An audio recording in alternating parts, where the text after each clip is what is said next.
Selamat, Dok. Yeay. Dok, penyakit lupus itu apa toh? Oh, lupus ya. Lupus itu adalah penyakit, salah satu penyakit autoimun ya. Penyakit autoimun yang ini dialami bisa pada semua orang, terutama pada seorang wanita yang usia subur ya. Nah, autoimun ini kan imun itu pertahanan tubuh ya, tapi pada orang yang menderita autoimun itu justru akan menyerang dirinya sendiri, seperti itu ya, menyerang sel, jaringan, dan organ pada tubuh kita. Gejalanya apa? Gejala pasien penderita lupus ini amat sangat bervariasi, beragam ya, bahkan dulu dijuluki penyakit seribu wajah, seperti itu ya. Jadi bisa menyerang ke kulit ya, jadi kulitnya kusam, kering ya, kemudian bisa menyerang ke rambut, rambutnya akan rontok ya, kayak patah-patah seperti itu. Kemudian juga nyeri ya, nyeri bisa di dada, bisa di persendian-persendian, ini sering ini yang nyeri persendian-persendian ya. Kemudian akan lelah yang terus-menerus karena kebanyakan juga mengalami anemia ya, atau HB-nya turun ya. Kemudian juga kadang demam yang berlebihan, bukan berlebihan ya, terus tapi nggak jelas penyebabnya apa ya. Kemudian juga bisa kencingnya berdarah, bisa juga orangnya gelisah ya, atau stres ya, kayak orang stres seperti itu.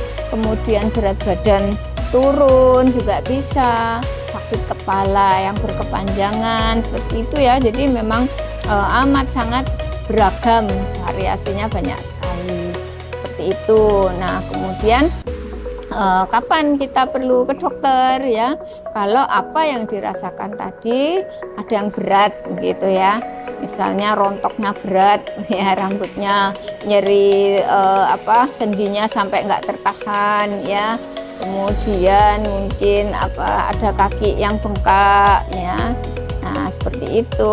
Kemudian kadang juga timbul merah-merah di pipi ya, maka dulu dijuluki juga kayak penyakit berbentuk kupu-kupu seperti itu ya.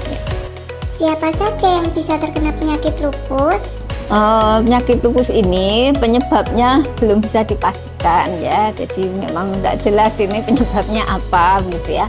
Tapi ada beberapa faktor resiko yang bisa diserang oleh lupus ini gitu ya.